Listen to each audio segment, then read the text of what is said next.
আসসালামু আলাইকুম everyone. Doctor পর গল্পের 24 নম্বর পার্ট নিয়ে চলে আসলাম। তো বেশি কথা না বলে চলো গল্প শুরু করা যাক। নিশাদ কোনো বাকারাপ না করে ব্লেজারটা হাতে নিয়ে গাড়ি থেকে নেমে গেট পেরিয়ে বাড়ির ভেতরে প্রবেশ করল। রায়ান গাড়ি থেকেই নিশাদকে সদর দরজা পেরিয়ে ভেতরে প্রবেশ করতে দেখেই পেয়ে নিজের গাড়ি ছুটিয়ে হাসপাতালের দিকে অগ্রসর হলো। ছুটির দিন হওয়াতে আর সকালের সময়ের জন্য রাস্তাঘাটে মানুষের আনাগোনা প্রতিদিনের তুলনায় একটু কম। কাজের পরিমাণ কম থাকায় রায়ান সেসব পরিলক্ষিত করতে করতেই ছুটল। 20 মিনিটের পথ 10 মিনিটে বেরিয়ে পৌঁছানো। হাসপাতালে প্রবেশ করতে স্টাফ থেকে শুরু করে অন্য ডাক্তার যারা সামনে বাঁধল সবাই সালাম জানালো। রায়ান নিজেও গম্ভীর শান্ত স্বরে সালামের প্রত্যুত্তর করে নিজের কেবিনের দিকে অগ্রসর হলো। পথিমধ্যে পিয়ার্সকে সামনে দাঁড়িয়ে থাকতে দেখে পা দুটি সামনে স্থির করে আবার পায়ের গতি বাড়িয়ে ভাইয়ের সামনে গিয়ে দাঁড়ালো। রায়ান আগেও খেয়াল করেও আজ ভালো করে লক্ষ্য করলো তার ভাইটা একটু চেঞ্জ হয়েছে। একটু নয় অনেকটাই। হয়তো এতে রায়ানের খারাপ লাগার কথা বা খারাপ লাগছে, কিন্তু যখনই মনে পড়ছে এই বিষণ্ণ চেহারা তার অর্ধাঙ্গিনীর জন্য তখনই চোয়ার শক্ত হয়ে উঠল। কিন্তু এখানে তার ভাইয়ের দোষটা ঠিক কোথায় খুঁজে পেল না রায়ান। তাই চোয়ার শক্ত স্বাভাবিক রাখার চেষ্টা করে শোধালো, তুই আজ হাসপাতালে এসেছিস কেন? কাজ আছে কোনো?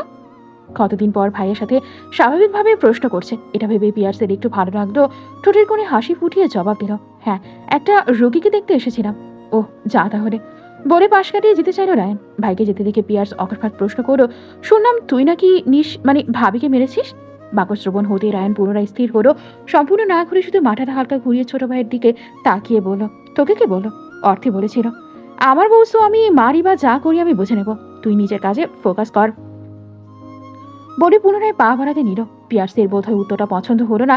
সে যখন থেকে শুনেছে তার ভাই নিশাতের গায়ে হাত তুলেছিল তখন থেকেই ব্যাকুল হয়ে আছে। কারণ যাই হোক, গায়ে হাত তোলা তার পছন্দ নয়। তাহলে সেটা কি করে মেনে নিবে?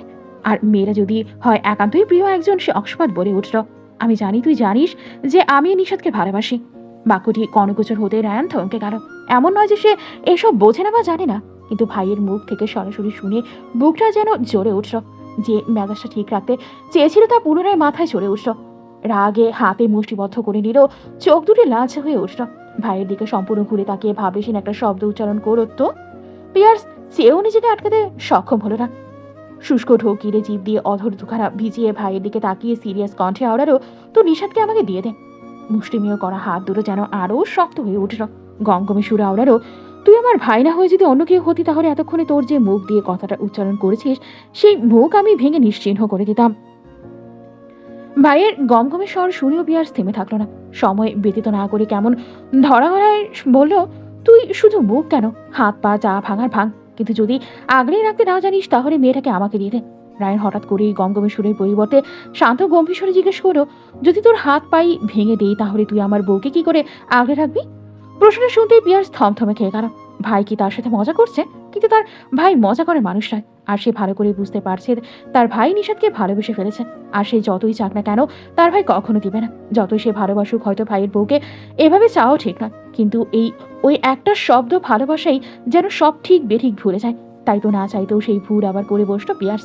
কিন্তু ভাইয়ের এমন প্রশ্নের কোনো মানে খুঁজে পেল না। তবুও কিছু বলতে যাবে তার আগে রায়ান সামনে ফিরে অগ্রসর হতে হতে পুনরায় গম্ভীর স্বরে আওড়ালো, আমার বউ দিকে চোখ দেওয়া বন্ধ কর। ফুপিকে বলছি তোর জন্য মেয়ে দেখতে, জলদি বিয়ে করে নে। অন্য কাউকে বললেই বুঝি বিয়ে করা যায়? জীবনে কার কাউকে ভালোবাসতে পারবে কিনা তারা জানা নেই। সেখানে বিয়ে করার কথা তো সে স্বপ্নেও ভাবে না। সেই বিষয়ে কোনো কথা বলো না। ভাইকে যেতে দেখে সেও পিছু হাঁটলো।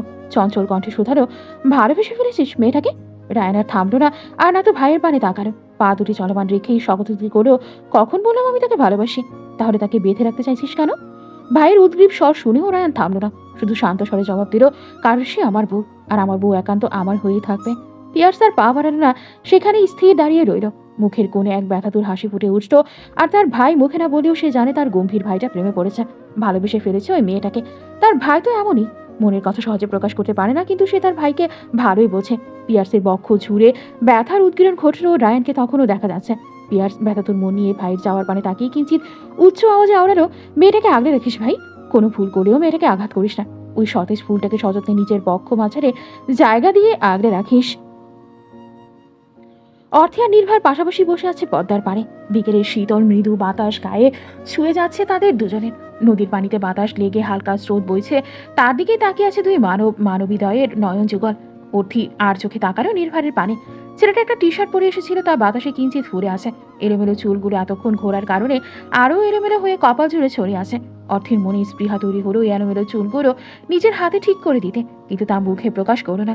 সে হাঁটু ভাঁজ করে তা দুহাতে পেঁচিয়ে নিয়ে মাথাটা হাঁটুর উপর রেখে চোখ নিবিষ্ট রাখতো নির্ভারের পানে। মনে করলো আজ সারাদিনের ঘটনা। নির্ভার তোকে কোথাও আসার প্রস্তাব দেয়নি? তার যেখানে যেতে ইচ্ছে হয়েছে সেখানেই গিয়েছে। প্রথমে রিকশায় অনেকক্ষণ চড়েছে, তারপর একটা পার্কে অনেকক্ষণ বসেছিল। দুপুর হতেই নির্ভারকে নিয়ে একটা সস্তা হোটেলে গিয়ে নাস্তা সেরেছে। তারপর পুনরায় রিকশা চড়ে এই পদ্মার পাড়ে এসেছে। এখানে এসে আগে 2 প্লেট ফুচকা খেয়েছে দুজনে, তারপর এখানে এসে বসেছে।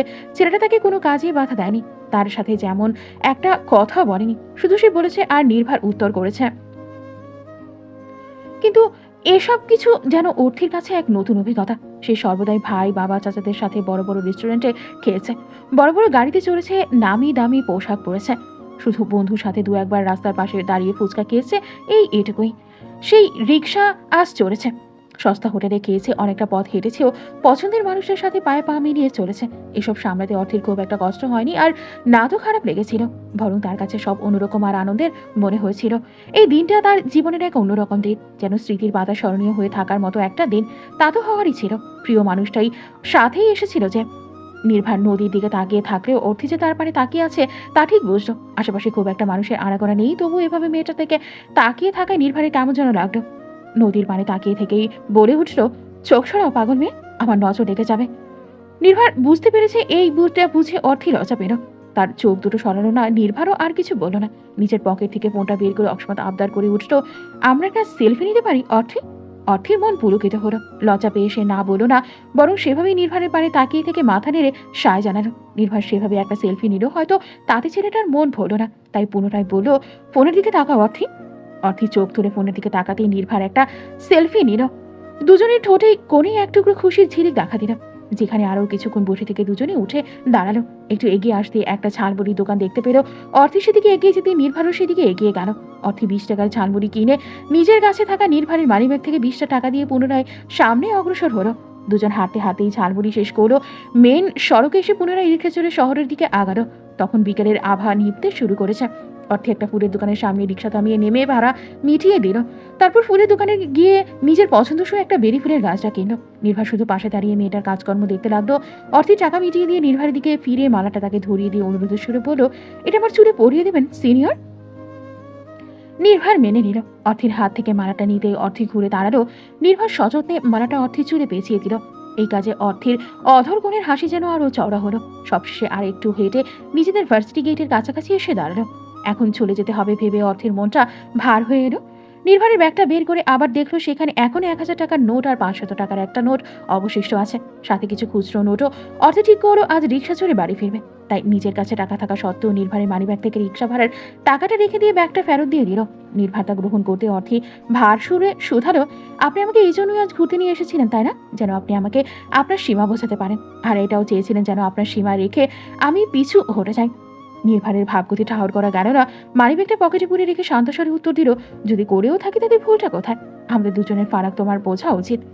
অর্থে এক ব্যথাতুর হাসি হেসে চোখে চোখ রেখে বলল, কিন্তু দেখুন, আমি 500 টাকার কম টাকাতেই সবকিছু ম্যানেজ করে নিয়েছি। আপনার সাথে থেকে ছোট ছোট জায়গায় ঘুরে আর সস্তা হোটেলে খেয়েও খুশি হয়েছে। তাহলে এরপর কি বলবেন আপনি? হতে পারে তুমি বুঝতে পেরেছিলে তাই কম খরচ করেছো, বা আমার উপর দয়া দেখিয়েছো। আর মাঝে মাঝে একটু অন্যরকম ভাবে দিন পার করে সবারই ভালো লাগে, তাই তোমারও লেগেছিল। কিন্তু সারা জীবন এভাবে কাটানো যায় না, এটাই বাস্তবতা। 2 দিন পর ঠিক আফসোস করবে। নির্ভার এখনো তাকে বোঝাতে পারছে না ভেবে অর্থের চোখ দুটো ছলছল করে উঠল। ওই ঝাপসা চোখ দুটো হয়তো দেখতে চাইল না নির্ভার, তাই চোখ সরিয়ে নিয়ে বলল, এখন বাড়ি ফিরে যাও মেয়ে, আর আজ থেকে আমাদের কথা বলা বন্ধ। ভার্সিটিতে আমাকে দেখলেও কখনো আমার সামনে এসে দাঁড়াবে না। এত কঠিন কঠিন নির্দেশনাগুলো অর্থে মেনে নিতে পারে না। সড়কে চলা বা আশেপাশে মানুষের উপস্থিতির কথা ভুলে গেল। গলার স্বরে একরাশ কষ্ট মিশিয়ে উচ্চস্বরে বলে উঠল, আমি আপনাকে ভালোবাসি নির্ভার। এই সত্যিটা তো না বলেও নির্ভা জানে, যদিও এসব প্রকাশ করার মতো কোনো পরিস্থিতি তৈরি হয়নি, আর না তো সে মেয়েটাকে কখনো এসব বলার সুযোগ দিয়েছিল। যা ছিল সব শুধু অনুভবের সীমাবদ্ধ ছিল। কিন্তু আজ মুখে শুনে হৃদয় আন্দোলিত হলো, মন চলকে উঠলো, মন চাইল জোরে জোরে বলতে, আমিও তোমাকে অনেক ভালোবাসি পাগল মেয়ে। কিন্তু অর্থে অবুঝ হলেও সে তো আর অবুঝ না। বাস্তবতা যেন তার মুখ অবরোধ করে ধরো। আশেপাশে তাকালো। অর্থের উচ্চস্বরের কথা শুনে অনেকেই থেমে তাদের পানে তাকিয়ে আছে। নির্ভার পুনরায় অর্থের দিকে ফিরে চোখ শুষ্ক ঢোক গিরে বলল, এসব তোমার পাগলামি অর্থে? এটাকে ভালোবাসা বলে না, শুধু দুদিনের আবেগ মাত্র। এভাবে বলে অর্থের চোখ দুটো আরো ভরে উঠল। নিজের ভালোবাসাটাকে দুদিনের আবেগ বলায় খুব লাগলো কথাটা। রাগত স্বরে বলল, ভালোবাসার বিনিময়ে ভালোবাসা না দিতে পারলেও অন্তত আমার ভালোবাসাটাকে দুদিনের আবেগ বলে অপমান করবে না নির্ভর। নয়তো দেখা যাবে পরবর্তীতে নিজের চোখের সাথে চোখ মেলাতে ব্যর্থ হবেন। নির্ভর মেয়েটাকে কি করে বোঝাবে সে মেয়েটাকে মেয়েটার থেকেও বেশি ভালোবাসে? মেয়েটাকে কষ্টে দেখলে তার দ্বিগুণ কষ্ট হয়, যেমনটা এখন হচ্ছে। মেয়েটাকে সে কিভাবে বোঝাবে, বুঝবে? নির্ভর জোরে একটা শ্বাস ফেলে গম্ভীর স্বরে বলল, এখন যাও, এসব কথার কখনো উচ্চারণ করো না।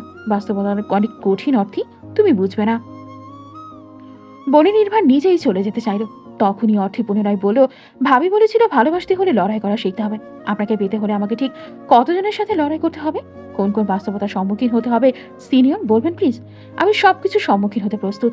এ পর্যায়ে নির্ভর রেগে গেল। মেয়েটা তাকে বারবার দুর্বল করে দিতে চাইছে। এত বোঝানোর পরেও কেন বুঝতে পারছে না মেয়েটা?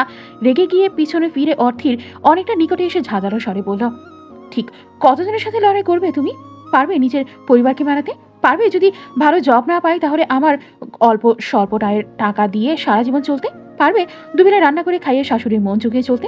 পারবে রাজপ্রাসাদ ছেড়ে আমার কুড়ে ঘরে থাকতে? দামি পোশাক ছেড়ে রোজ রোজ আমার দেওয়া কম দামি পোশাক গায়ে জড়াতে? পারবে রোজ রোজ মাংস ডিমের পরিবর্তে কখনো কখনো সামান্য সিদ্ধ ভাত খেয়ে কাটাতে? পারবে না মেয়ে। তুমি আর আমি সম্পূর্ণ আলাদা। তুমি অন্যরকম ভাবে জীবন পার করছো। যতই মুখে বলো না কেন, এসব বাস্তবে মেনে নেওয়া অনেক কঠিন। বলতে বলতে গলার স্বর পরিবর্তন হয়ে শান্ত কোমল স্বর হয়ে উঠল। অর্থের চোখ বেয়ে অশ্রু ঝরল। সে নির্ভরের এত এত কথা মানতে চাইল না। অশ্রু বিসর্জন দিতে দিতে বলল, আপনার জন্য এই সব করতে পারবো। পরিবারকে মানাবো, যদি না মানে তাদের ছাড়তেও রাজি। কিন্তু আপনাকে আমি ছাড়ছি না। আপনি পাশে থাকলে এসব করতে হয়তো আমার জন্য সহজ হতো, কিন্তু আফসোস আপনি আমার পাশে নেই। তবু আমি আপনাকে ভালোবাসি সিনিয়র, আর আপনাকে পাওয়ার জন্য আমি সর্বোচ্চ চেষ্টা করেই যাব। আপনি আর আপনার বাস্তবতা একদিন ঠিক হেরে যাবেন আমার ভালোবাসার কাছে। বলে আর এক মুহূর্তেও দাঁড়ানো না অর্থে। দ্রুত পায়ে নির্ভরের সামনে থেকে সরে দূরে দাঁড়ানো। একটা রিক্সা পেতে উঠে পড়েও মন খারাপ থাকায় এখন একা রিক্সা চড়াতেও ভয় পেল না, বরং চোখ বেয়ে আরো কষ্টের অশ্রু ঝরে পড়ল। অর্থের যাওয়ার পানে আহত চোখে তাকিয়ে রইল নির্ভর। অর্থের রিক্সাটা দৃষ্টিসীমার বাইরে যেতেই নির্ভর রাগে দুঃখে দেওয়ালে একটা পাঞ্চ মারো। হাঁটা ছিঁড়ে গিয়ে রক্তের দেখা মিলল, কিন্তু তাতেও নির্ভরকে ভ্রুক্ষেপ হলো না। উল্টো দিকে ঘুরে ভারাক্রান্ত মন নিয়ে অস্থির পায়ে নিজের বাসার দিকে হাঁটতে শুরু করল। বাড়ি ফিরতে ফিরতে অর্থের সন্ধ্যা পেরিয়ে গেল। প্রকৃতিটাকে আধারে গ্রাস করে নিতে শুরু করেছে অনেক আগে। রিক্সা থেকে নেমে ভাড়া মিটিয়ে বাড়িতে প্রবেশ করলো। সদর দরজা পেরোতেই চোখে পড়ে বাড়ির প্রায় সবাই লিভিং রুমে বসে আছে। নিশা চা দিচ্ছে সবার হাতে হাতে। সবাইকে এক জায়গায় জড়ো করে থাকতে দেখে অর্থের মনে ভয় জন্ম নিল। তার আসতে দেরি হয়ে গেছে দেখে কেউ আবার বকবে না তো? নিজের বাবাকে দেখেই বেশি শঙ্কিত হলো তনুমন। হাতের ধারা আর একবার চোখ মুখ মুছে দিল, যাতে কেউ সহজে বুঝতে না পারে সে কান্না করেছিল। মনের কোণে সাহস জুগিয়ে সবার চোখে ফাঁকি দেওয়ার চেষ্টা করতে করতে উপরে উঠতে চাইল, কিন্তু তখনই তার পা দুটো থমকে দিয়েতে তার বাবার গমগমে সুর ভেসে এলো। এতক্ষণ কোথায় ছিলে? এত দেরি হলো কেন? আজকের গল্পটি এ পর্যন্তই শেষ হয়ে গেল। পরবর্তী পার্ট পেতে অবশ্যই আমাদের রাতুল ব্রো ইউটিউব চ্যানেলটি সাবস্ক্রাইব করে রাখবেন। ধন্যবাদ।